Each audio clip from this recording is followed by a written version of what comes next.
Hello student, welcome to Swati's classes. आज हम देखेंगे थर्ड स्टैंडर्ड का EVS lesson number 19 my school इस लेसन का सेकंड पार्ट। फर्स्ट पार्ट मैंने ऑलरेडी कंप्लीट कर दिया है और उसको अपलोड कर दिया है। अगर आप लोगों ने नहीं देखा है तो चैनल को सब्सक्राइब कीजिए, फर्स्ट पार्ट को भी ज़रूर देखिए और जो बाकी के लेसन हैं उनके वीडियो को भी ज़रूर देखिए, आपको स्टडी करने में हेल्प होगी। तो देखिए, आज के वीडियो में हम देखेंगे जो लेसन का रिमेनिंग पार्ट बचा हुआ था। In school, we learn how to keep ourselves clean. We also learn the importance of keeping the public place clean. Personal and public hygiene helps to keep us healthy. तो देखिए, school में हम लोग ये सीखते हैं कि किस तरीके से हम खुद को क्लीन रखें, हमारा जो सराउंडिंग होता है उसे क्लीन रखें। हम लोग ये भी सीखते हैं कि किस तरीके से जो पब्लिक प्लेसेस होते हैं उनको क्लीन रखना ज़रूरी होता है और हमारी पर्सनल या फिर जो पब्लिक हाइजीन होती है उसे भी मेंटेन करना, उसे भी हेल्दी रखना कितना ज़रूरी होता है। ये सारी जो चीज़ें होती है हमें स्कूल में ही सीखने मिलती है, हमारे टीचर्स बताते हैं और कुछ रूल्स होते हैं जो हम लोग वहाँ पे फॉलो करते हैं, खुद को क्लीन रखते हैं, हमारे क्लासरूम को क्लीन रखते हैं, जो भी हमारा सराउंडिंग है उसको क्लीन रखते हैं। तो ये छोटी छोटी जो चीज़ें होती है ये हमें स्कूल से ही सीखने मिलती है। तो देखिए, यहाँ पे आपको पिक्चर दिख रहे हैं अलग अलग, जैसे कि लाइब्रेरी है। लाइब्रेरी में हम जाके बुक्स पढ़ते हैं तो ऐसा नहीं कि वहाँ पे गंदगी करते हैं, बिल्कुल भी नहीं। हम हमारी लाइब्रेरी अच्छे से रखते हैं। उसके बाद वहाँ पे हम लोग क्या करते हैं, शांति से बैठते हैं, बिल्कुल भी आवाज़ नहीं करते। उसके बाद असेंबली हॉल है, कंप्यूटर लैब, प्लेग्राउंड, तो यहाँ पर भी हम लोग कचरा नहीं करते हैं। वहाँ का जो भी सराउंडिंग एरिया होता है, प्लेग्राउंड है हो या फिर कंप्यूटर लैब हो, उसको हमें हमेशा क्लीन रखना होता है। उसके बाद हमारी स्कूल बसेस है, काउंसलर्स होते हैं जो कि हमें स्कूल में कंसल्ट करते हैं। अगर कोई हमारा प्रॉब्लम है तो हम लोग क्या करते हैं, उनके साथ डिस्कस कर सकते हैं और फिर हमें वो सॉल्यूशन भी बताते हैं। उसके बाद फर्स्ट एड, अगर कोई बच्चा खेलते खेलते गिर जाता है या फिर चोट लग जाती है तो हमें स्कूल में फर्स्ट एड भी होता है कि जिसके कारण हमें यहाँ पर ड्रेसिंग वगैरह की जाती है। क्लीनलीनेस, यहाँ पे देखिए आपको समझ में आएगा कि हम लोग खाने से पहले हाथ धोते हैं, खाने के बाद हाथ धोते हैं। तो ये छोटी छोटी चीज़ें जो होती है हम स्कूल में जाने के बाद अच्छे से सीख पाते हैं। तो यही हमें यहाँ पे दिया है कि किस तरीके से स्कूल में जाने के बाद इतनी सारी चीज़ें हम सीख पाते हैं। देन नेक्स्ट पेज पे आपको दिया है ट्राई दिस, एक एक्टिविटी है। इन सम schools 2-3 students in each classroom take turn to remove the garbage in the classroom after school is over। तो देखिए, कई सारे ऐसे स्कूल्स हैं वहाँ पे क्या किया जाता है कि हर एक क्लासरूम के लिए रोज़ के 2-3 बच्चे होते हैं जो क्या करेंगे, स्कूल छूटने के बाद क्या करने वाले हैं, स्कूल में जितना भी मतलब हमारे क्लासरूम में जितना भी गार्बेज कचरा बच्चे पेज फाड़ के फेंक देते हैं या फिर पेंसिल का कचरा है उसे उठा के फिर साफ करते हैं। They keep the class clean, और इसके कारण क्या होगा कि क्लास क्लीन होगा, पूरा जो कचरा है एक बार उठाया जाएगा तो स्कूल छूटने के बाद। Thus children get used to voluntary work, तो यहाँ पे बच्चों को ये भी सीखने मिल जाता है कि किस तरीके से हम एक साथ आके काम कर सकते हैं। They feel affection for the school and the class, तो यहाँ पे हमें एक अच्छी फीलिंग होती है जो अफेक्शन की, हमारे स्कूल के बारे में, हमारे क्लासरूम के बारे में। Does your school have such an arrangement, तो क्या आपके स्कूल में इस तरीके का अरेंजमेंट है या नहीं है। अगर नहीं है, if not, prepare a monthly time table for cleaning your classroom. अगर आपके स्कूल में इस तरीके का अरेंजमेंट नहीं है कि आपके स्कूल को, आपके क्लास को क्लास छूटने के बाद साफ नहीं किया जाता है, तो आपको भी इस तरीके से मैनेज करना चाहिए कि 2 से 3 जो बच्चे होते हैं स्कूल छूटने के बाद अपने क्लासरूम को साफ रखें। Include all of your classmates in this task, और यहाँ पे सारे क्लासमेट्स को आपको इंक्लूड करना है कि एक दिन 3 बच्चे रहेंगे, उसके नेक्स्ट दिन दूसरे 3 बच्चे रहेंगे। इस तरीके से सारे बच्चे यहाँ पे क्या कर सकते हैं, इंक्लूड हो सकते हैं। अ सर्टिफिकेट और रोटेटिंग कप और shield can be given for a clean classroom, और जो क्लासरूम सबसे ज़्यादा क्लीन रहेगा उसे यहाँ पे क्या दिया जाएगा, एक सर्टिफिकेट दिया जाएगा, या फिर वो रोटेटिंग कप हो सकता है या फिर शील्ड दे सकते हैं कि यहाँ पे बच्चों को एक अप्रिसिएशन मिल जाता है, अच्छा लगता है उनको काम करने के लिए अगर कोई बख्शीश दिया जाता है। कैन यू टेल में देखेंगे, why is there a crowd and some हल्ला बोल नियर द वाटर टैंक, तो यहाँ पे देखिए आपको साइड में पिक्चर दिख रहा है। इस तरीके से देखिए, आपके स्कूल में भी आपने नोटिस किया होगा कि जो वाटर टैंक होता है, अगर इस तरीके से, तो बच्चे वहाँ पे बॉटल भरने के लिए जाते हैं तो काफ़ी हल्ला गुल्ला करते हैं, वहाँ पे मस्ती करते हैं, झगड़ा करते हैं। तो why is there a crowd, तो यहाँ पे क्राउड क्यों दिख रहा है आपको, या फिर जो नॉइज़ हो रही है, झगड़े हो रहे हैं, ये क्यों दिख रहे हैं आपको। What rules should be follow while using school facilities, तो हमें कुछ रूल्स फॉलो करने होते हैं जब हम लोग स्कूल के फैसिलिटीज़ यूज़ करते हैं। Where else can we use the rules of school discipline, तो इस तरीके के जो रूल्स होते हैं डिसिप्लिन के, ये आप कहाँ पे यूज़ करते हो अपने स्कूल में। ये कई क्वेश्चन दिए गए हैं आपको जिसके आंसर आपको खुद को ही देने कि आप क्या करते हो। वी ऑल लाइक स्कूल, हमें सबको स्कूल अच्छा लगता है। A school has facilities like a library, play ground and computer lab which we all use. तो स्कूल में हमें कई सारे फैसिलिटीज़ मिलते हैं, देखिए जैसे कि लाइब्रेरी है, प्ले ग्राउंड होता है, कंप्यूटर लैब होता है और भी कई चीज़ें होती हैं। तो ये सारी चीज़ें हमें कहाँ पे मिलती है, स्कूल में मिलती है। Everyone should be able to use this facilities, तो हर एक यहाँ पे क्या करेगा, हर एक बच्चा जो होता है, स्टूडेंट होता है, इन फैसिलिटीज़ को यूज़ कर सकता है। We should follow certain rules while using this facilities, लेकिन जब हम लोग इस फैसिलिटीज़ को यूज़ करते हैं तो हमें क्या करना चाहिए, जो रूल्स हमें बनाए जाते हैं स्कूल में उनको फॉलो करना ज़रूरी होता है।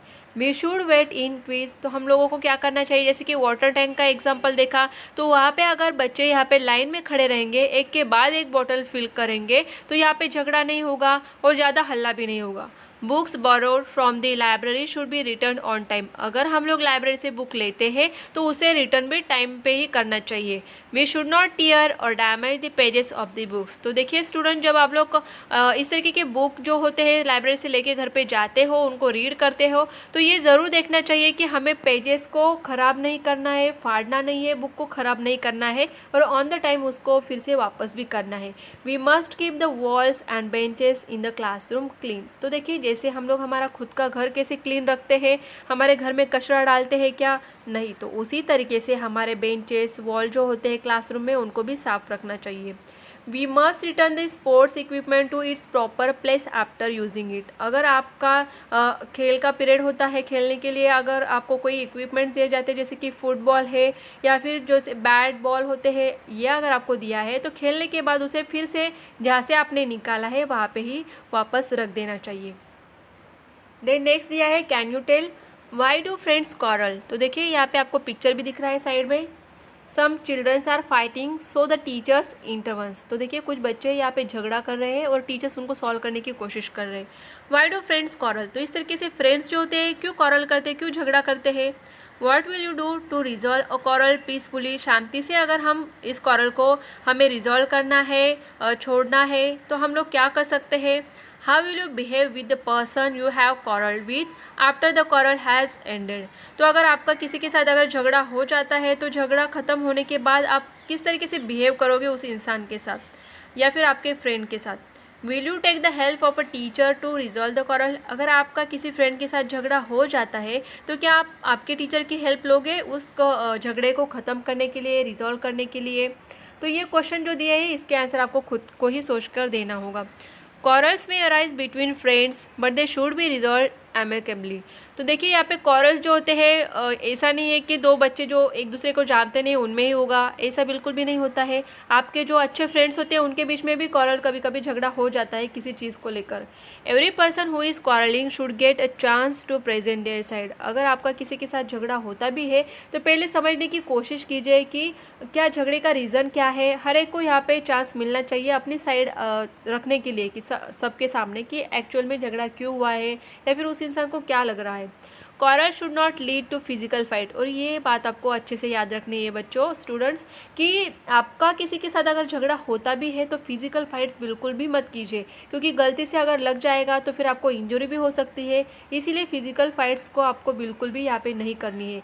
The teacher should be asked to help if a quarrel can not be resolve, अगर आपका झगड़ा ख़त्म ही नहीं हो रहा है तो आपको टीचर की हेल्प ज़रूर लेनी चाहिए, क्योंकि वो आपसे बड़े हैं, समझा के अगर आपका झगड़ा सॉल्व होता है तो ज़रूर टीचर की हेल्प लेनी चाहिए।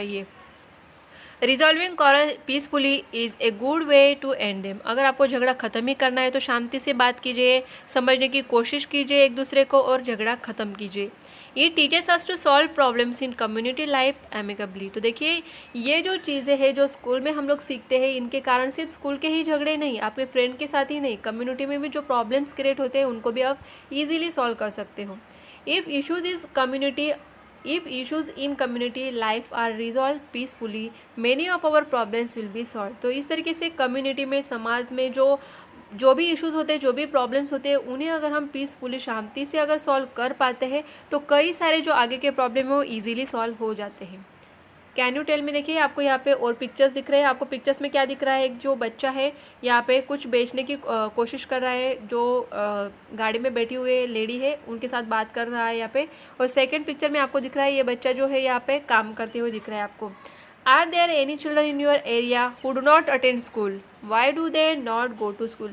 आपके एरिया में भी ऐसे कोई बच्चे हैं कि जो स्कूल अटेंड नहीं करते, और क्यों नहीं करते हैं और क्यों नहीं वो स्कूल में जाते हैं? तो इसके कई रीज़न होते हैं कि जैसे कुछ बच्चे काम करते हैं जिनके पेरेंट्स घर पे मतलब काम नहीं करते, या फिर उनके पास पैसा नहीं है, गरीबी है, तो ये लोग क्या करते हैं, फिर बच्चे स्कूल में नहीं जाते हैं और कुछ ना कुछ काम करते हैं अपने पेरेंट्स के साथ।